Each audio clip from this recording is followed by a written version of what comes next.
So you'll be pleased to learn this is not going to be a chiropractic program. I've been a Rotarian for about 30 years, and I think I've pretty well covered that in every possible way. So, and in keeping with the guidelines that Jim handed out, I'm going to try not to talk about anything controversial. We're going to try to be uplifting and inspiring today. So let's jump in. 1988, I started writing these little essays or articles, and I would put those on the back page of the Washington Times Herald, and they looked something like this. Anybody old enough to remember these little essays?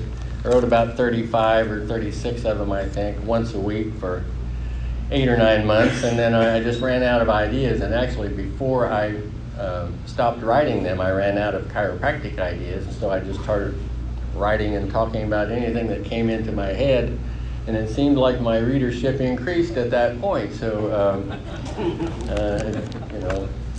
it's your own fault.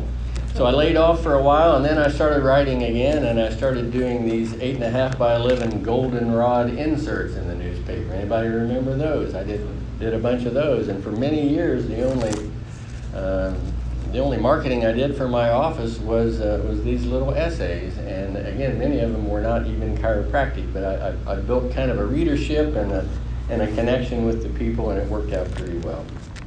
So I said it's not going to be a chiropractic program, but I have to start with volume 1, number 1, about 1.5 paragraphs, and that's going to kind of set the tone for what I want to talk about. The underlying principle in the practice of chiropractic is the existence of God, not in a religious sense, but in a strictly philosophical sense. Having said that, I've stuck my neck out and will be criticized severely for it, perhaps by some of my own colleagues.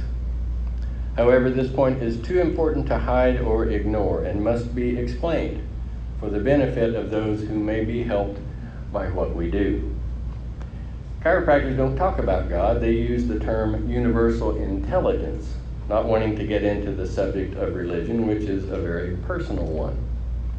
Yet there is obviously an intelligence in all things, the human body being no exception. So this subject of God, it's a tough one.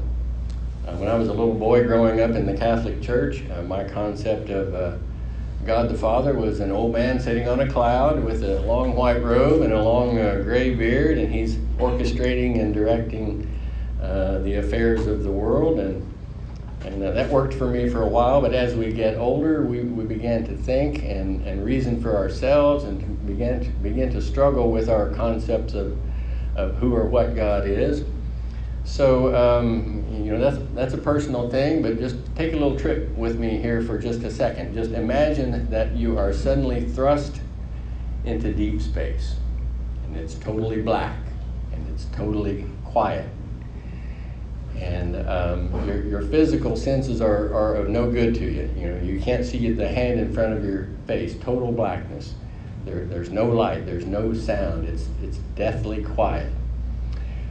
You don't taste anything. You don't smell anything. You can't reach out and touch anything. You're out there all alone, and there you are. And yet you have this feeling that you're being watched.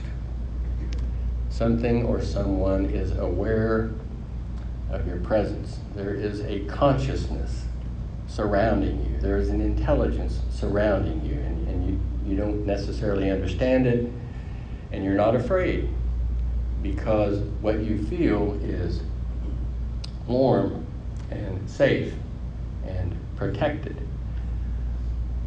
loved. So that's my concept of God, and take that and run with it as you will, but that's how I think about it, and that's what works for me.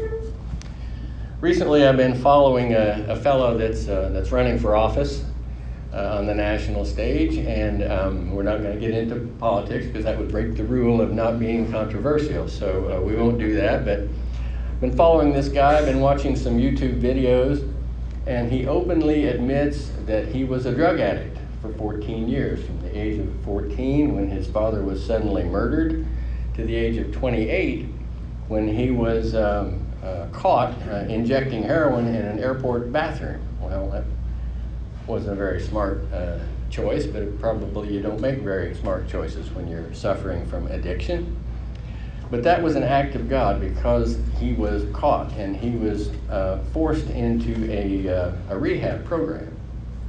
And I'm very interested in that. I love 12-step programs. I love rehab programs. I don't exemplify the principles in those programs, but the thing I love about them is two things. They're spiritual and they are universal. And some of the readings that I do in some of these websites, there are elements of psychology, there are elements of Christianity, there are elements of Buddhism, there are elements of Native American traditions, just a little bit of everything. So you don't have to fit into any particular category or philosophy to benefit from these programs. So this guy, he's forced into rehab. And during that time, he picks up a book by a famous psychoanalyst by the name of Carl Jung. Some of you may be familiar with him, J-U-N-G. And Jung was a famous guy. He had studied under Sigmund Freud. He had rubbed shoulders with Albert Einstein. But unlike Freud, who was an avowed atheist, Carl Jung was a very spiritual man. And he actually set out to prove scientifically the existence of God. And he wasn't able to do that. But what he did observe was that in working with these patients who struggled with addictions, if they believed in God, regardless of whether or not there was a God, if they believed in God, they did better. They did well. And so somebody says, well, what if you don't believe? And his advice was act as if. Fake it till you make it. And so our guy that I'm talking about, he took that to heart and he decided he would start living his life as though he were being watched.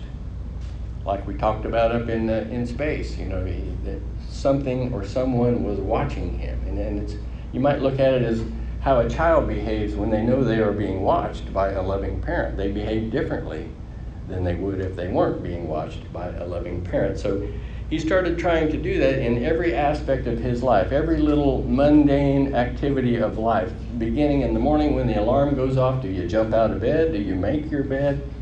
Do you pick up after yourself in the bathroom, in the bedroom, in the kitchen? Do you put the shopping cart back in the rack there in the parking lot? Do you put the other person's shopping cart away instead of just cussing them for leaving it in the middle of the parking space? Maybe you do that. You pick up somebody else's trash. You look at every little moment in your life as a moral decision. So he started doing that, and his life started getting better. And 40 years later, still clean and sober, still going to, I think, an average of 9 meetings a week. It dramatically changed his life. And he wasn't trying to be happy. He was just desperate. He was just trying to survive. But the result of that was certainly better health, better happiness, better peace than he ever could have expected based on the life that he had been living. So that brings us to the subject of happiness. My wife several years ago bought me a little plaque which hangs on the wall above my computer monitor, and it says, "You will never regret doing the right thing." She actually got 2 of them, and the other one is in the upstairs bathroom at our house. But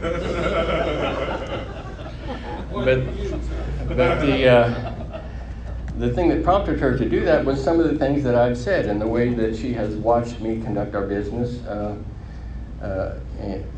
in town here. And so that makes me feel good, but I have to admit that there have been times when I have sat in my chair in my office and looked at that sign, and I've thought to myself, okay, obviously, you'll never regret doing the right thing, but how do you decide what's the right thing?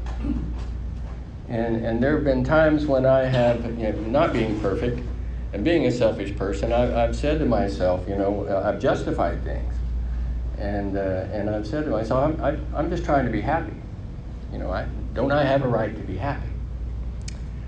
And then one day, I remembered something, and so I went back into the back room, and I got into an old file cabinet, and I pulled out this little file which is entitled Quotes, and it's just little quotes that I have saved over a period of many years. And I had one favorite quote, and it came from what has become my favorite novel. It's called The Mill on the Floss, written in 1860. The author is George Eliot. The true author is Mary Ann Evans, who wrote under the pen name of George Eliot because in 1860 women were not taken seriously as authors, and so she wrote under that pen name. And I have to warn you guys, this book is basically a romance novel. It's I'm kind of a chick flick guy anyway. I want some meaning in my movies. I don't care if you shoot them up or not.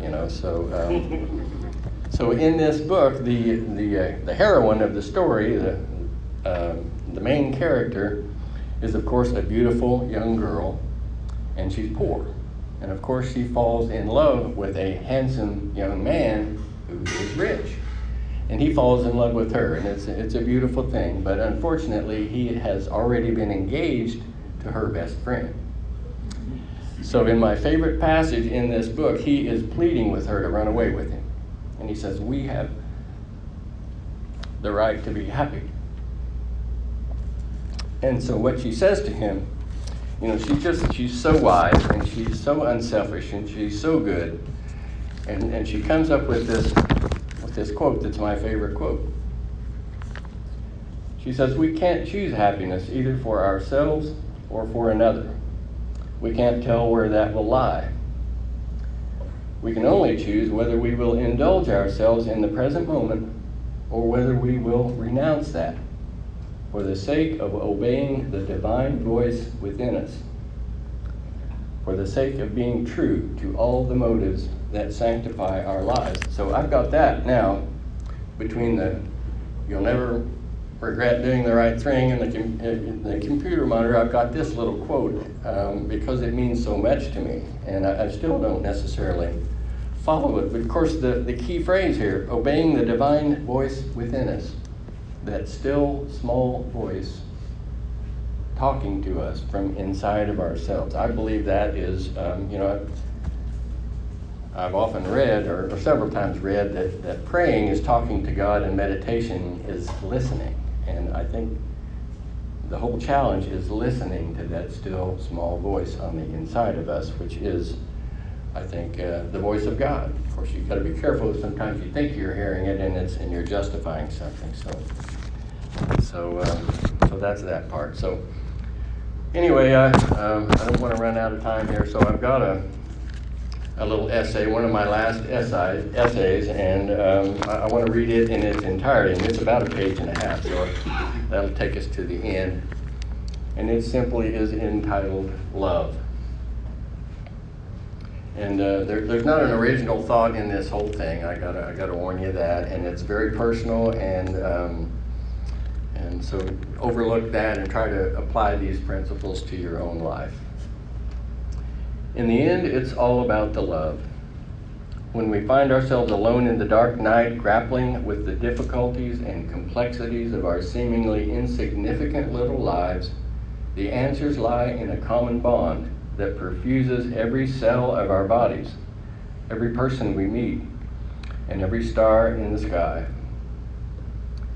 At 1 o'clock one morning, I found myself scribbling the following prayer, and before the ink was dry, I knew that if I'll only memorize it and hold it close to my heart, it will be my reliable guide in every decision and every action for the next 50 years of my life.